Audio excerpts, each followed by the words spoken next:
mo tún kí wa pé a kú dédé àsìkò yìí níbi yòówù kẹ́tì láǹfààní látún ti máa darapọ̀ mọ́ wa lórí ìkànnì àrólé bàbá 1010 TV2 níbi tá a ti mú ròyìn wá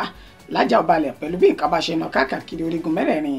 àgbáláyé ojú tẹ̀ fún wọ̀wá ojú náà ní fọ́ etí tẹ̀ fún gbọ́wọ́ ìtí náà kò ní di láṣẹ lọ́wọ́ Elédùmarè orúkọ nínú yìí kò yí padà àyànfẹ́ Elédùmarè yìí náà ni ẹ gbọ́ kókó tí ń bẹ nínú ròyìn ṣáájú ẹ̀kúnrẹ́rẹ́ rẹ̀ fún tásìkò yìí.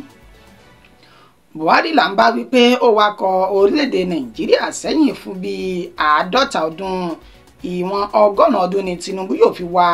ọkọ̀ orílẹ̀-èdè Nàìjíríà sẹ́yìn ní tiẹ̀ ẹgbẹ́ òṣèlú PDP ló sọ èyí di mímọ̀. Ọ̀rẹ́ wa jẹ́njà ọ̀tán tán bá ń tàn kó má tanra rẹ̀ páwọn kan fọwọ́ rẹ̀ sọ̀yà nípínlẹ̀ Ọ̀ṣun pé ó yóò tún ṣe sáà kejì sí irọ́ tó jìnnà sóòótọ́ ni ọ̀rọ̀ ẹ̀tàn sí ní pẹ̀lú ẹgbẹ́ òṣèlú APC ló ń bá Adémọ́lá Adélékè wí bẹ́ẹ̀. Ọwọ́ ikọ̀ àwọn ọmọ ogun ilẹ̀ yìí tún ti tẹ agbésùmọ̀mí mìíràn èyí tó ń gbé àdó olóró lọ fáwọn agbésùmọ̀mí ní ìpínlẹ̀ Borno. Àwọn mẹ́fà mìíràn ni àwọn agbébọn tó ti ṣe bẹ́ẹ̀ jí gbé wọgbó lọ báyìí ní ìpínlẹ̀ Delta pẹ̀lú aláboyún kan. Ikọ̀ àwọn agbésùmọ̀mí Lakurawa ṣe ìkọlù ńlá ní ìpínlẹ̀ Kebbi wọ́n pa ọlọ́pàá 2 wọ́n sì tún jí ọ̀pọ̀lọpọ̀ màálùú kó lọ. Ikú ti dóró Ọ̀fọ̀nláṣẹ ìpínlẹ̀ Ondo pẹ̀lú bí ẹni tó jẹ́ akọ̀wé àgbà fún ìjọba ìpínlẹ̀ náà bó ṣe ṣe bẹ́ẹ̀ tó kú lójijì. Ẹ gbọ́ ẹ̀kúnrẹ́rẹ́ ìròyìn náà. Buhari là ń bá wí tá a sì ń sọ wípé ó wakọ̀ orílẹ̀-èdè Nàìjíríà sẹ́yìn bí ìwọ̀n 50 ọdún sẹ́yìn sí ìwọ̀n 100 ọdún ni Tinubu yóò fi wa ọkọ̀ orílẹ̀-èdè Nàìjíríà sẹ́yìn ní tiẹ̀ ẹgbẹ́ òṣèlú PDP ló sọ̀kò ọ̀rọ̀ bẹ́ẹ̀ sí ààrẹ Bọ́lá Ahmed Tinubu. Ẹni tó jẹ́ agbẹnusọ tẹ́lẹ̀ fún ẹgbẹ́ òṣèlú PDP ti ìpínlẹ̀ Delta Tony Okeke ló sọ èyí di mímọ̀ lórí tẹlifíṣàn Channel lásìkò tí wọ́n ṣe ìfọ̀rọ̀wánilẹ́nuwò pẹ̀lú rẹ̀ ìtàn pé àkórí rẹ̀ ní Politics Today nínú èyí tí agbẹnusọ tẹ́lẹ̀ ọ̀hún tó ti júwe ààrẹ àná Muhammadu Buhari gẹ́gẹ́ bí ààrẹ tó kùnà láti wọkọ̀ orílẹ̀-èdè Nàìjíríà dé èbúté ògo nínú ètí wọn ní àwàsẹ́yìn bíi ti rẹ̀ ó ní ààrẹ àná náà ló wa ọkọ̀ orílẹ̀-èdè Nàìjíríà tó sì ní ó dá wa padà sẹ́yìn níbi ìwọ̀n 50 ọdún lásìkò ìṣèjọba rẹ̀ nígbà tó tún wá ń tẹ̀síwájú oníṣẹ́rí ìṣèjọba ti Bọ́lá Ahmed Tinubu yìí títí ẹni tó rí tẹ́lẹ̀ là ń wí ṣùgbọ́n títí ẹ̀ ó tún burúkú jù ó ní arúgbókù àtúmọ̀rọ́kùnù àfijoyè àṣegbékù tààtún palẹ̀ kan sí òun lọ́rọ̀ ti ààrẹ Bọ́lá Ahmed Tinubu torí pé ìwọ̀n tó fi ń wa ọkọ̀ orílẹ̀-èdè Nàìjíríà sẹ́yìn yóò tó bí ìwọ̀n 100 ọdún sẹ́yìn sí ìgbà tó ń ṣe àlàyé ó ní àna òun a máa pòwé ọ̀rọ̀ kan wọn ni ẹ lè mọ́lé lórí ohun nǹkan kan that is you cannot build something on nothing ó sì sọ di mímọ̀ wípé ààrẹ tó wà ní ààrẹ tó wà lóde yìí àti èyí tó kúrò ń bẹ̀ èrú kan náà ni àwọn méjèèjì torí kò sí ètò kankan nílẹ̀ tán fẹ́ mọ ètò dé lórí tí àyàfi pé wọ́n wa ọkọ̀ orílẹ̀-èdè Nàìjíríà lọ sí ẹ̀yìn sí i nígbà tí ó tún máa sọ̀rọ̀ ó ní tó bá ṣe wípé ẹgbẹ́ òṣèlú PDP ló ṣe bẹ́ẹ̀ tó jáwé olúborí nínú ètò ìdìbò ọdún 2023 ni níṣe ni ọ̀rọ̀ bá tún ti dùn sọ torí pé ẹgbẹ́ òṣèlú ọ̀hún yóò ti wá ojútùú sí gbogbo wàhálà àti làásìgbò tí ààrẹ àná fi kalẹ̀ kó tó di pé ààrẹ òní ó bọ́ sérí àléfà oníṣẹ́ amọ̀tànra wa ó ti sọ àwọn ọmọ orílẹ̀-èdè Nàìjíríà torí gbogbo ọ̀nà táwọn àwọn méjèèjì tí wọ́n jẹ́ inú ẹgbẹ́ òṣèlú kan náà tí wọ́n ń tọ̀ yìí oníkó ìnira àti ìparun báwọn ọmọ orílẹ̀-èdè yìí ó ní fún ìdí èyí kò dájú lọ́dún 2027 pé ẹgbẹ́ òṣèlú APC yóò tún padà sórí àléfà. Ọ̀rẹ́ wa jẹ́ ń já ọ̀tán kí n má já okù rárá wọ́n tàn kó sì má tanra rẹ̀ lọ̀rọ̀ tó wà ńlẹ̀ yìí o báwọn kan bá fọwọ́ rẹ̀ sọ̀yà ní ìpínlẹ̀ Ọ̀ṣun pé ó jáwé olúborí lẹ́ẹ̀kejì ní í ṣe ni kò tún èrò ara rẹ̀ pa torí pé ẹ̀tàn lásán ni ẹgbẹ́ òṣèlú APC ló ń bá Adémọ́lá Adélékè gómìnà ìpínlẹ̀ Ọ̀ṣun wíjọ́ bẹ́ẹ̀. Gómìnà ìpínlẹ̀ Ọ̀ṣun ó ní wọ́n ti sọ di mímọ̀ tẹ́lẹ̀ wípé àwọn ẹgbẹ́ òṣèlú àtàgbàgbọ́ jẹ́nu ẹgbẹ́ òṣèlú ní ìpínlẹ̀ Ọ̀ṣun nílẹ̀ tá a ti rí gómìnà tẹ́lẹ̀ ní ìpínlẹ̀ Ọ̀ṣun eyín ọmọọba Ọlágúnsóyè Òyìnlọ́lá tán ti fi ọwọ́ mẹ́wàá sọ̀yà wípé kò sáàní-àní gómìnà náà yóò padà sí orí àléfà bó bá di ọdún 2026 nígbà tí Òyìnlọ́lá ń sọ ọ̀rọ̀ yìí níbi àpèjẹ àti ìpàgọ́ ibi tá a ti rí Ọọ̀ni ti Ilé-Ifẹ̀ ìyún ọba Ẹnìtàn Ògúnwùsì àti ẹni tó jẹ́ akọ̀wé ìjọba ìpínlẹ̀ Ọ̀ṣun Teslim Ìgbàláyé ní ilé ìgbé gómìnà ilé ìgbé ìjọba ti ìpínlẹ̀ Ọ̀ṣun nílò tí wọ́n ti sọ di mọ̀ wípé Òyìnlọ́lá ní pẹ̀lú iṣẹ́ ribiribi tí gómìnà Adémọ́lá Adélékè ń ṣe ní ìpínlẹ̀ Ọ̀ṣun yìí ẹ má wulẹ̀ dààmú káàkiri lórí pé ń wá ẹlòmíì tẹ́ fi rọ́pò rẹ̀ torí pòun gan ló tó gbangba sùn lọ́yẹ tó sì fọ́ mẹ́wàá sọ̀yà pé bó bá dọdún 2026 yóò ṣe bẹ́ẹ̀ jáwé olúborí ṣùgbọ́n nígbà tí ẹni tó jẹ́ alukoro fún ẹgbẹ́ òṣèlú APC ní ìpínlẹ̀ Ọ̀ṣun Mágàjí Kọ́lá Ọlábísí tí ó máa fohùn léde ó ní ẹ̀gbọ́n ṣé ká má tanra wa bẹ́ẹ̀ bá ráwọn èèyàn tí wọ́n ń tàn yín ẹ̀yin náà tètè jára yín kẹ́ ẹ má tanra yín o torí wípé bẹ́ẹ̀ bá ṣe bẹ́ẹ̀ tẹ́ wọlé ìyẹ̀wù bàbá òun lẹ wọlé sí kìí ṣe ti ìjọba ìpínlẹ̀ Ọ̀ṣun lọ́dún 2026 ó ní gbogbo ń tẹ́ rò pé ń ṣe tí ń jọ yín lójú ẹ ti kùnà látọjọ́ tó ti pẹ́ torí ibi tó yẹ kí ẹ mójútó kọ́ ni ẹ mójútó ó ní ìta ní kòkó bò yín bọ̀ òkó bókò kò mọ̀ rí bọ ó náà lè bọ igba abẹ́rẹ́ bó bá di òru ọ̀gànjọ́ ó ní gbogbo àwọn agbọn ètò ìlera ètò ẹ̀kọ́ tó yẹ kẹ́ bójútó ẹ filẹ̀ ẹ bójútó àwọn aṣọ fún mi pé ẹ ṣe bẹ́ẹ̀ jáwé olúborí bàbá ń tàn yín ẹ má tanra yín o ẹ tètè lọ dira torí wípé àsọ dànù lásán ni ọ̀rọ̀ táwọn èèyàn náà tí wọ́n sọ fún yín. Ọwọ́ ikọ̀ àwọn ọmọ ogun ilẹ̀ yìí tún ti tẹ agbésùmọ̀mí mìíràn èyí tó ń gbé àdó olóró lọ fún àwọn agbésùmọ̀mí akẹgbẹ́ rẹ̀ ní ìpínlẹ̀ Borno. Ikọ̀ ọmọ ogun ilẹ̀ yìí tí wọ́n pè ní Multinational Joint Task Force Sector 3 tán wà ní Mungunu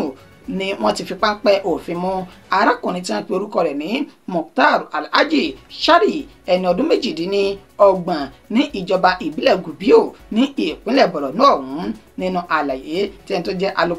alukoro fún ikọ̀ ọmọ ogun ẹ̀ka náà Lieutenant Colonel Ọláníyì Ọ̀ṣọ́bà èyí tó ṣe òní ní ọjọ́bọ̀ tí ń ṣe tọ́sídẹ̀ẹ́ òní ọwọ́ tí arákùnrin náà èyí tó ń gbé egbògi èyí tó ń gbé àdó olóró lọ sí agbègbè tó pè ní Damasak ní ìjọba ìbílẹ̀ Moba ní ìpínlẹ̀ ọ̀hún gẹ́gẹ́ bí àlàyé tó ṣe òní arákùnrin ọ̀hún òní ó jẹ́wọ́ wípé àdó olóró ọ̀hún làwọn fẹ́ lò láti fi ṣe ìkọlù sí ibùba àwọn ọmọ ogun ilẹ̀ yìí látàrí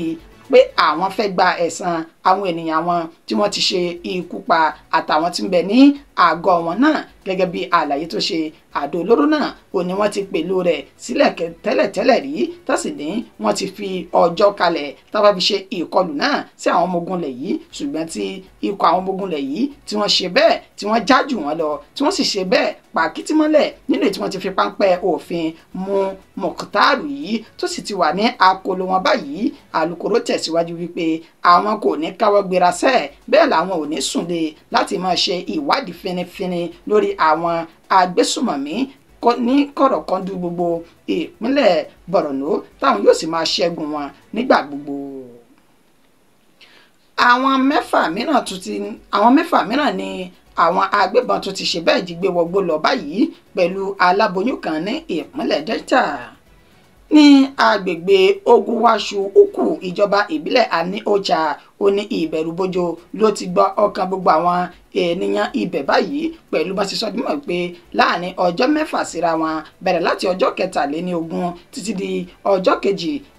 ọjọ́ kejì inú oṣù kínní ọdún 2025 tá a wà yìí kò sí ìfàyàbalẹ̀ ní gbogbo agbègbè ọ̀hún torí pé àwọn agbébọn tó fi máwọn agbésùmọ̀mí náà ń ṣe ìkọlù ní lemọ́lemọ́ sí agbègbè náà nílẹ̀ tí wọ́n ti jí ènìyàn 6 gbé láàrin àsìkò yìí nínú àlàyé tí àwọn tí wọ́n jẹ́ olùgbé agbègbè náà èyí tí wọ́n ṣe wọ́n ní arákùnrin kan tí wọ́n pe orúkọ rẹ̀ ní Wilfred Ifeanyi Chukwuwu wà òun pẹ̀lú ìyàwó rẹ̀ tó jẹ́ aláboyún ó ní wọ́n jọ jí gbé ní ọjọ́ yìí tó sì jẹ́ pé wọ́n pa Wilfred yìí ní ìwàràǹsísà ṣùgbọ́n tán gbé ìyàwó rẹ̀ toyúntoyún lọ sí inú igbó. Ó sọ di mímọ̀ wípé lẹ́yìn bíi ọjọ́ mẹ́ta tí wọ́n béèrè fún owó ìtúsílẹ̀ tó ṣe déédé mílíọ̀nù 10 náírà ó ní wọ́n tú aláboyún ọ̀hún sílẹ̀ ṣùgbọ́n táwọn méjì míì ń bẹ ní àkàtà àwọn ajínigbé títí di àsìkò yìí. Ó ní ìbẹ̀rùbojo làwọn olùgbé agbègbè Ogunwaṣi Ukwu yìí tí ìjọba ìpínlẹ̀ Delta ni wọ́n fi ń gbé ilé ayé torí kò sí ètò ààbò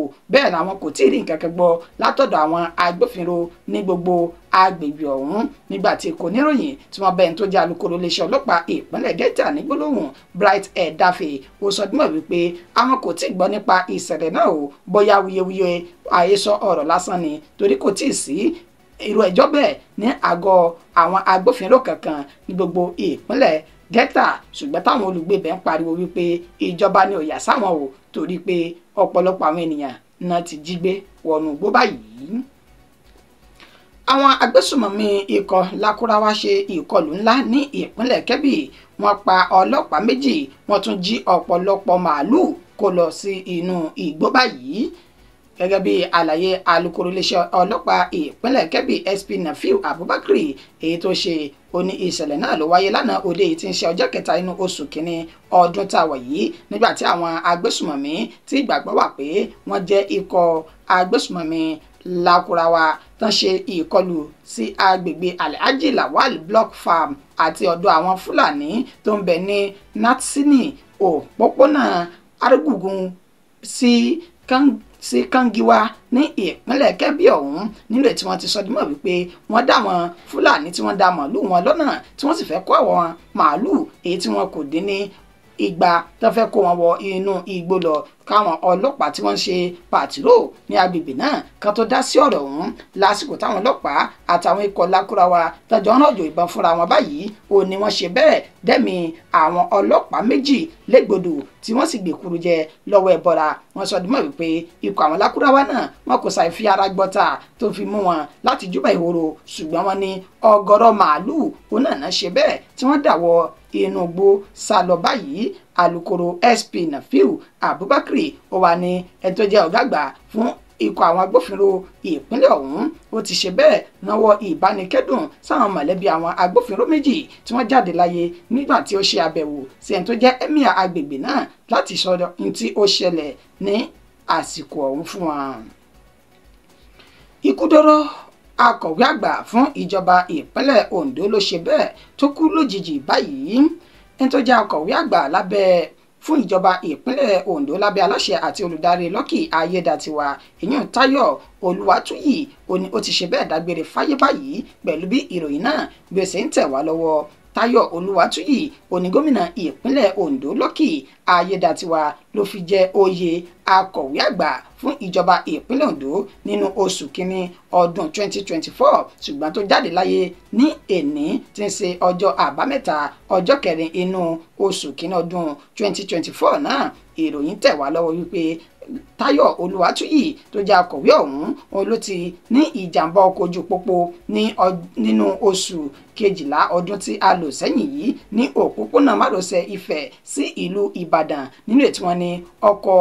olóògbé ọ̀hún ó ya wọ inú igbó láti ojú ọ̀nà tó sì fi ara pa púpọ̀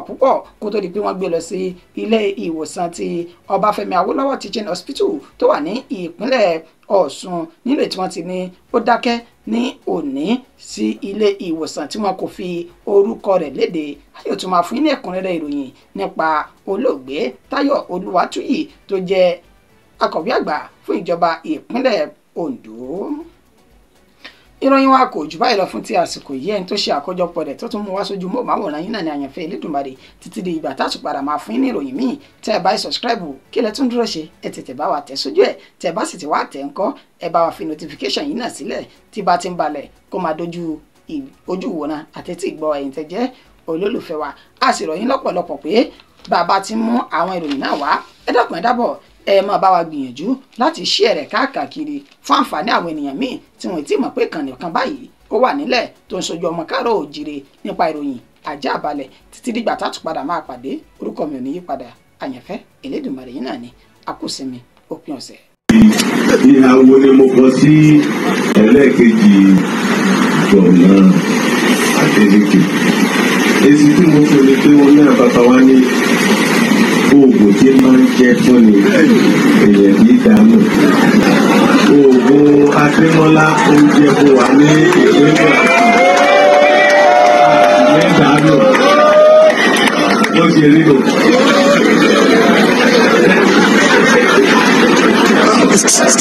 Pẹ̀lú àránṣẹ́ Ọlọ́run, òun náà ló ṣẹlẹ̀.